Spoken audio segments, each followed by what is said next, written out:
In this video, I will show you how to generate an Amazon affiliate link for a product of your choice quickly. First, log into your Amazon account.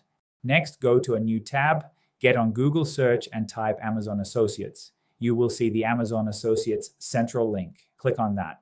You will automatically be logged in if you have the same email as your Amazon account. From there, you will want to go to this URL up top, which has home/account/SiteStripe. I will leave a link in the video description below. You will want to toggle the button here below to have it on.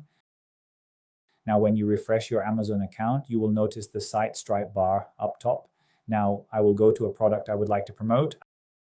After that, I will choose my store ID and tracking ID and click on the button that says Get Link. Next, click on the Copy Affiliate Link.